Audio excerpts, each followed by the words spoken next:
गोड साखरेच्या मागची कडू कहाणी। हेरवाडमध्ये 10 दिवसाची बाळंतीण तोडते ऊस। ऊसापासून गोड साखर निर्माण होते। मात्र या गोड साखरेच्या पाठीमागं मजुरांची कडू कहाणी आहे याचं भीषण सत्य हेरवाड इथं पाहायला मिळालं आहे।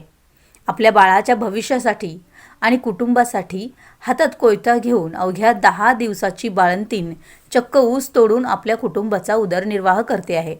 5वीला पुजलेल्या गरिबीमुळं बाळंतपणामध्ये स्वतःच्या व आपल्या बाळाच्या सुरक्षेसाठी स्वतःच्या माहेरी जाऊन विश्रांती घेण्याचं भाग्य तिच्या नशिबी नसल्यानं अशा कामगारांकडे दुर्लक्ष केलं जात आहे। याबाबत KWD न्यूजनं घेतलेला हा स्पेशल रिपोर्ट। राणी भंडे या बीड जिल्ह्यातून आपल्या कुटुंबासोबत ऊस तोडणीसाठी हेरवाड इथं आलेले आहेत। गेल्या 10 दिवसापूर्वी राणी यांना मुलगा झाला। घरची परिस्थिती बिकट असल्यामुळं भंडे यांना मोलमजुरी केल्याशिवाय पर्याय नाही। त्यामुळे अवघ्या 10 दिवसाची बाळंतीण आपल्या मुलाला घेऊन ऊस तोडणी करणे, ऊसाच्या मोळ्या बांधणे, वाहन भरणे आदी कष्टाची कामं त्या करीत आहेत। हेरवाड येथील स्वाभिमानीचे युवा आघाडी प्रमुख बंडू पाटील यांना ही बाब समजताच त्यांनी तातडीनं राणी भंडे यांच्या कुटुंबाला मदत देऊन सामाजिक बांधिलकी जोपासली आहे। सकाळी स्वयंपाक करणं, ऊसाच्या फडातून संध्याकाळचं सरपण आणणं, दूरवरून पाणी आणणं, रात्री अपरात्री ऊसाची गाडी भरून देणं इत्यादी कष्टाची कामं ऊसतोड महिलांना करावी लागतात। इतकी कामं करूनही आठवड्यातून त्यांना एकदाही सुट्टी मिळत नाही। आजारपणातही महिलांना सुट्टी दिली जात नाही। आजारपण महिला सहन करून ऊस तोडणीचं काम करत असतात। 13 ते 18 तास महिलांना काम करावं लागतं। बाळंतपणात देखील महिलांना काम करावं लागतं। बाळंत झाल्यानंतर लगेच कामाला जावं लागतं। यात कारखाना कसलीही सुट्टी देत नाही। जनावरांपेक्षा जास्त काम महिलांना करावं लागतं। दररोज 15 ते 18 तास काम करताना थकवा, अशक्तपणा, पाठदुखी, त्वचेचे आजार, छोट्या मोठ्या जखमा यासारखे आजार मजूर अंगावर काढत ऊस तोडणीचं काम करतात। मागच्या वर्षी आजारपणात 559 महिलांपैकी फक्त 20 महिलांनी सरकारी आरोग्य सेवेचा लाभ घेतला।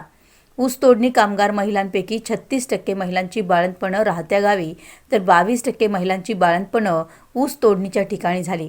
एकूण बाळंतपणापैकी 40% बाळंतपणं अप्रशिक्षित स्त्री अथवा दाईकडून झाली। 35% महिलांची बाळंतपणं सरकारी दवाखान्यात तर फक्त 8% बाळंतपणं खाजगी दवाखान्यात झाली। बाळंतपणानंतरच्या आरोग्य तपासणी, बाळाची तपासणी व समुपदेशनाचे सरासरी प्रमाण 50%पेक्षा कमीच आहे। ऊस तोडणीच्या ठिकाणी जन्मलेल्या 78% बालकांची नोंद झालीच नाही तर फक्त 14% बालकांची नोंद सरकारी दवाखान्यात व अंगणवाडीत झाली। गरोदर महिलांनी तपासणी न होण्याचे मुख्य कारण म्हणजे 87% महिलांनी कामावरून सुट्टी न मिळणे असं नोंदवलं आहे। 43% महिलांना गरोदरपणातील 9व्या महिन्यापर्यंत ऊसतोडीच्या कामात हातभार लावला। 60% महिलांच्या मुलांना लसीकरण मिळालं नसल्याचं समजतं। एकीकडे शासन आरोग्याच्या मोठ्या बाता मारतं आहे, दुसरीकडे ऊसतोड मजूर अशा प्रकारे जीवन जगत असल्याचं समोर आल्यानं हा चिंतन करायला लावणारा प्रकार आहे।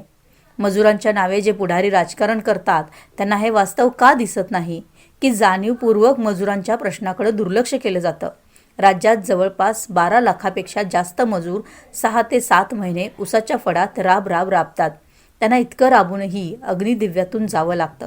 आज सगळ्याच बाबतीत आपण पुढे असल्याचं सांगितलं जातं। आरोग्य, शिक्षण, महिलांवरील अत्याचार रोखणं याबाबत उठता बसता बोललं जातं। मात्र मजुरांच्या वाट्याला जे दुःख येतं ते कमी करण्याचा प्रयत्न का केला जात नाही? सरकार कोणाचं का असेना या गंभीर बाबीची दखल घ्यायलाच हवी हे मात्र नक्की। Santosh Tarale, KWD news, Herwad.